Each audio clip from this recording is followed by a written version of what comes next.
കർത്താവിൻ്റെ അതിപരിശുദ്ധമായ നാമം വാഴ്ത്തപ്പെടുമാറാകട്ടെ. ഇന്നത്തെ ചിന്തയ്ക്കായിട്ട് നമുക്ക് ഫിലിപ്പിയ ലേഖനം 4-ാം അധ്യായം 6-7 വാക്യങ്ങൾ വായിക്കാം. ഒന്നിനെക്കുറിച്ചും വിചാരപ്പെടരുത്, എല്ലാറ്റിലും പ്രാർത്ഥനയാലും അപേക്ഷയാലും നിങ്ങളുടെ ആവശ്യങ്ങൾ സ്തോത്രത്തോടുകൂടെ ദൈവത്തോട് അറിയിക്കത്രേ വേണ്ടത്. എന്നാൽ സകല ബുദ്ധിയെയും കവിയുന്ന ദൈവസമാധാനം നിങ്ങളുടെ ഹൃദയങ്ങളെയും നിലവുകളെയും ക്രിസ്തുയേശുവിൽ കാക്കും. ഇവിടെ എന്താണ് കർത്താവ് നമ്മോട് പറയുന്നത്? നമ്മളോട് ഇവിടെ കർത്താവ് ഒരു കൽപ്പന പോലെ പറയുകയാണ്, ഒന്നിനെക്കുറിച്ചും വിചാരപ്പെടരുത്. നമുക്ക് ഒന്നിനെക്കുറിച്ചും വിചാരപ്പെടേണ്ട ആവശ്യമില്ല. മറിച്ച് നമ്മൾ എന്ത് ചെയ്യണം? നമ്മുടെ ആവശ്യങ്ങളെല്ലാം പ്രാർത്ഥനയാലും അപേക്ഷയാലും സ്തോത്രത്തോടുകൂടി കർത്താവിനെ നമ്മൾ അറിയിക്കത്രേ വേണ്ടത്. അങ്ങനെ അറിയിക്കുമ്പോൾ നമുക്ക് എന്താണ് ലഭിക്കുന്നത്? സകല ബുദ്ധിയെയും കവിയുന്ന ദൈവസമാധാനം. എന്താണ് സകല ബുദ്ധിയെയും കവിയുന്ന ദൈവസമാധാനം? നമുക്കെല്ലാം ദൈവം ബുദ്ധി തന്നിട്ടുണ്ട്. ആ ബുദ്ധിയിൽ നമ്മൾ നമ്മുടെ പ്രശ്നങ്ങൾക്കെല്ലാം ഒരു പരിഹാരം കണ്ടെത്താറുണ്ട്. നമ്മുടെ ആവശ്യങ്ങൾ കർത്താവിനോട് പറയാറുണ്ട്, പ്രാർത്ഥിക്കാറുണ്ട്.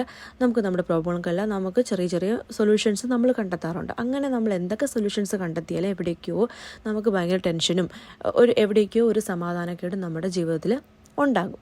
അപ്പോൾ എന്താണ് ഈ സകല ബുദ്ധിയെയും കവിയുന്നൊരു സമാധാനം എന്ന് പറയുന്നത്? നമുക്കതിനൊരു ഉദാഹരണത്തിനായിട്ട് നമുക്ക് പൗലോസിൻ്റെയും ശിലാസിൻ്റെയും ഒരു കാര്യം നോക്കാം. അപ്പോസ്തല പ്രവൃത്തി 16-ാം അധ്യായത്തിൻ്റെ 24-25 വാക്യങ്ങൾ നമുക്ക് വായിക്കാം.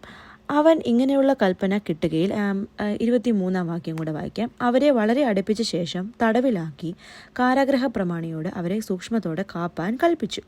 ഇവർ ഇങ്ങനെയുള്ള കൽപ്പന കിട്ടുകയാൽ അവരെ അകത്തെ തടവിലാക്കി അവരുടെ കാലാമത്തിലിട്ട് പൂട്ടി.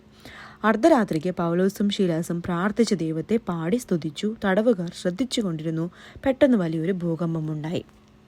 ഇവിടെ പൗലോസിനെയും ശിലാസിനെയും തടവിലാക്കി അവരുടെ കാലൊക്കെ ആമത്തിലിട്ട് പൂട്ടി വച്ചിരിക്കുകയാണ്. അങ്ങനെയുള്ള സാഹചര്യത്തിൽ അവരവിടെ എന്ത് ചെയ്യുകയാണ്? അവരവിടെ കർത്താവിനെ പാടി സ്തുതിച്ചു കൊണ്ടിരിക്കുന്നു. നമുക്കിത് ചെയ്യാൻ പറ്റുമോ? നമ്മൾ എന്തെങ്കിലുമൊക്കെ ഒരു പ്രശ്നത്തിലാകപ്പെട്ട് നമ്മളെ ജയിലിൽ അടച്ചിരിക്കുന്ന സാഹചര്യത്തിൽ നമുക്കവിടെ സമാധാനത്തോടെ ഇരുന്ന് ദൈവത്തെ പാടി സ്തുതിക്കാൻ പറ്റുമോ? ഓക്കെ, ജയിലിൽ അടയ്ക്കേണ്ട, നമുക്ക് നാളെ ഒരു പരീക്ഷയാണ്, അല്ലെങ്കിൽ നമ്മൾ നാളെ എവിടെയെങ്കിലും യാത്ര പോവുകയാണ്. അങ്ങനെ ഒരു സാഹചര്യത്തിൽ നമുക്കറിയാം, നമ്മൾ പലപ്പോഴും തലേദിവസം രാത്രി നമുക്ക് ഭയങ്കര ടെൻഷനായിരിക്കും, നമുക്ക് നമുക്കൊരു സമാധാനം കാണത്തില്ല.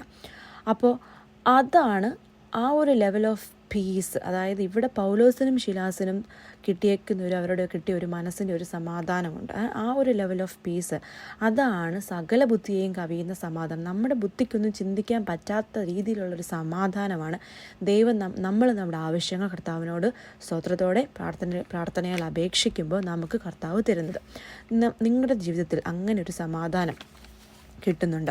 അങ്ങനൊരു സമാധാനം കിട്ടുന്നില്ലെങ്കിൽ നമ്മൾ കർത്താവിനെ പൂർണ്ണമായിട്ട് വിശ്വസിച്ച് എല്ലാ ആവശ്യങ്ങളും കർത്താവിനോട് നമ്മൾ പറയണം. അപ്പോൾ പറയുമ്പോൾ നമുക്ക് അങ്ങനെ ഒരു സകല ബുദ്ധിയെയും കവിയുന്ന ഒരു സമാധാനം കർത്താവ് നമ്മുടെ ജീവിതത്തിൽ തരും.